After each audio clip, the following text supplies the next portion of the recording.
Bem-vindos a uma verdade sobre a China. Hoje a história começa com uma pergunta simples. Quando um governo constrói uma obra de dezenas de bilhões de dólares, desloca mais de 1 milhão de pessoas, muda o curso de um dos maiores rios do planeta e depois precisa gastar ainda mais dinheiro para consertar os efeitos colaterais. Isso ainda é chamado de milagre da engenharia, ou já pode entrar na categoria problema, gigante com iluminação bonita. A barragem das Três Gargantas foi vendida ao mundo como uma prova de força da China moderna. Um monumento de concreto dizendo: olhem como nós controlamos a natureza.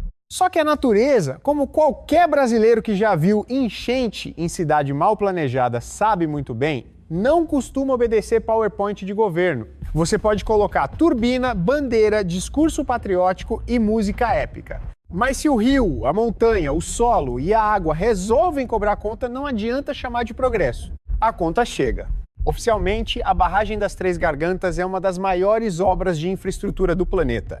A construção custou dezenas de bilhões de dólares. Muita gente cita o valor de 3 bilhões de dólares, o que, convertido de forma aproximada, daria algo perto de 155 bilhões de reais. Mas outros levantamentos internacionais falam em custos ainda maiores, acima de 34 ou 37 bilhões de dólares, incluindo reassentamento e despesas ligadas ao projeto. Em reais, isso passa facilmente dos 185 ou 200 bilhões. Ou seja, não estamos falando de uma obra cara. Estamos falando de uma obra que custa quase como se o governo tivesse comprado uma cidade inteira, embalado em concreto e jogado no meio do rio Yangtze. E o ponto central não é dizer que a barragem não produz nada. Produz sim, ela gera eletricidade, ajuda no controle de cheias em certas situações e se tornou um símbolo industrial gigantesco. O problema é outro, a propaganda mostra as turbinas girando, mas não mostra tudo que ficou esmagado debaixo desse concreto. Mostra energia limpa, mas não mostra as aldeias submersas.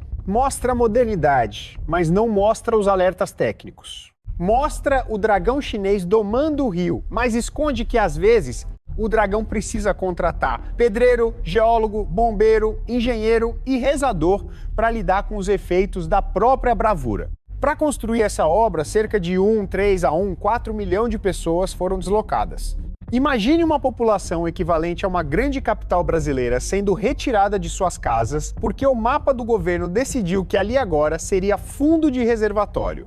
Para quem olha de longe, é estatística. Para quem viveu aquilo, era casa, túmulo de família, comércio, vizinhança, plantação, memória. O governo chamava isso de sacrifício pelo desenvolvimento. Mas sacrifício, curiosamente, quase sempre é uma palavra bonita usada por quem não vai perder a própria casa.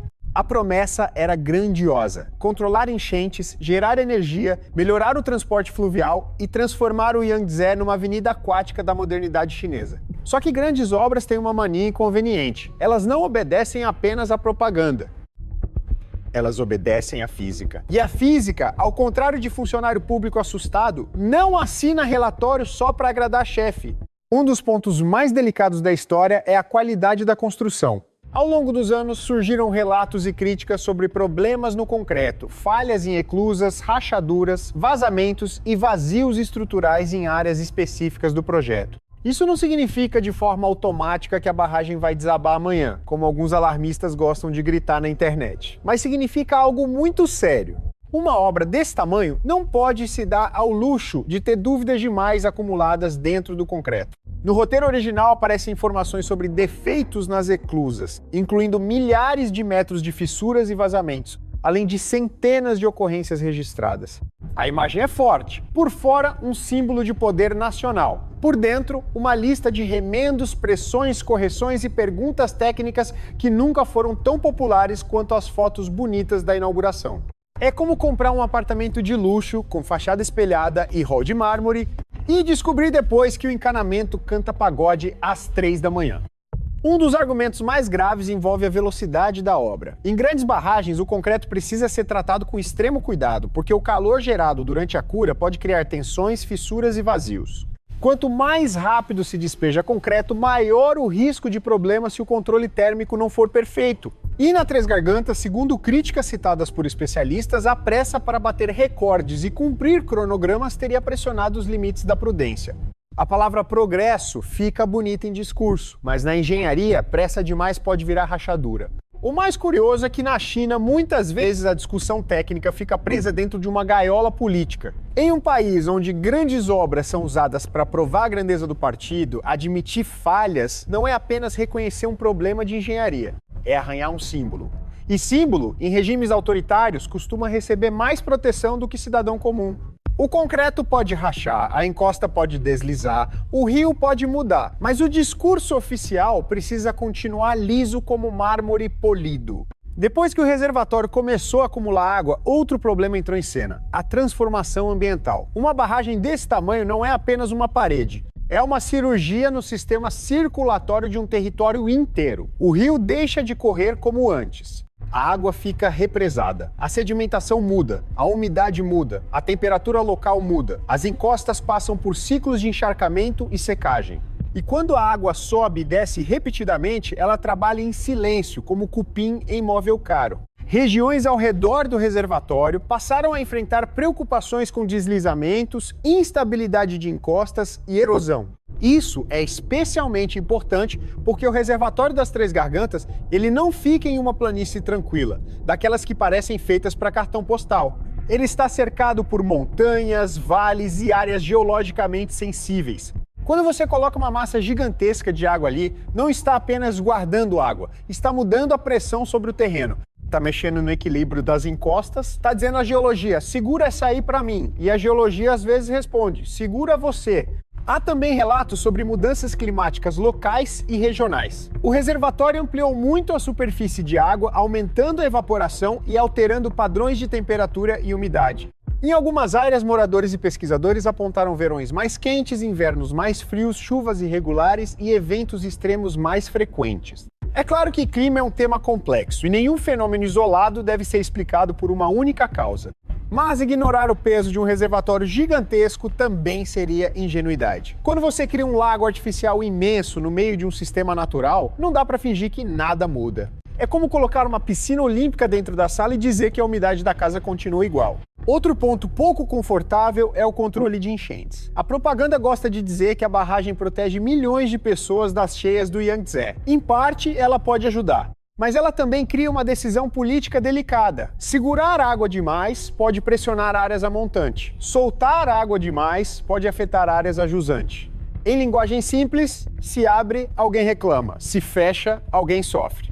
O botão da barragem não é um controle remoto mágico, é uma escolha entre riscos. E aí aparece uma ironia poderosa. Uma obra criada para resolver problemas acaba criando a necessidade de outras obras para resolver os problemas que ela mesma ajudou a criar. Foram planejados projetos de transporte para contornar gargalos nas eclusas, portos de transbordo, estradas de ligação, obras de transferência de água e uma cadeia de barragens a montante. No roteiro original, aparece uma rodovia de contorno com 57,8 quilômetros, custando cerca de 4 bilhões de yuans, algo que passa de 3 bilhões de reais em conversão aproximada. Também aparece um projeto de transferência de água do Yangtze para o rio Han, com investimento próximo de 60 bilhões de yuans, algo na faixa de 45 bilhões de reais. É como comprar um carro caríssimo e depois descobrir que precisa comprar outro carro para empurrar o primeiro. A China também construiu ou impulsionou grandes hidrelétricas a montante, como Changjiaba, Xiluodu, Baihetan e Wudongji. Oficialmente são projetos de energia limpa e controle hídrico, mas também funcionam dentro de uma lógica maior: administrar sedimentos, fluxos e pressões do sistema do Yangtze. O problema é que cada nova barragem reduz um risco e cria outro. Uma cadeia de barragens parece forte no mapa, mas em um cenário extremo pode se tornar uma fileira de dominós de água. Não é preciso cair na fantasia de desastre iminente para entender o risco sistêmico. Basta lembrar que, quanto mais complexo fica o sistema, mais cara fica qualquer falha. E tem a questão dos sedimentos. Rios não transportam apenas água, transportam areia, nutrientes, lama, vida, história geológica. Quando uma grande barragem segura sedimentos, ela altera o comportamento do rio abaixo, o leito muda, as margens mudam, a fertilidade de certas áreas pode ser afetada, ecossistemas aquáticos sofrem pressão. O governo olha para o rio como uma máquina, mas rio não é máquina, rio é organismo. Quando você bloqueia uma artéria, não pode se surpreender se o corpo inteiro responde. O caso da Três Gargantas também revela algo sobre o modo chinês de fazer megaprojetos. Primeiro vem a decisão política, depois vem os estudos para provar que a decisão política estava certa. Em teoria, especialistas deveriam avaliar se uma obra deve ou não ser feita. Na prática, em sistemas autoritários, muitas vezes o papel do especialista vira outro: explicar por que aquilo que já foi decidido é tecnicamente viável, ambientalmente aceitável e historicamente inevitável. É uma ciência de joelhos, vestida de relatório. Isso não quer dizer que todos os engenheiros envolvidos eram incompetentes. Pelo contrário, muitos eram altamente qualificados. O problema é quando competência técnica precisa trabalhar dentro de um ambiente onde discordar pode significar isolamento, punição ou apagamento. Aí a pergunta deixa de ser qual é a melhor solução e vira qual resposta o poder quer ouvir. Quando isso acontece, a obra pode até ficar de pé, mas a verdade começa a afundar. Por isso, a melhor forma de entender a barragem das Três Gargantas não é perguntar apenas "ela vai cair". Essa pergunta é dramática, dá clique, assusta, mas pode simplificar demais. A pergunta mais inteligente é: uma obra precisa desabar para ser considerada problemática?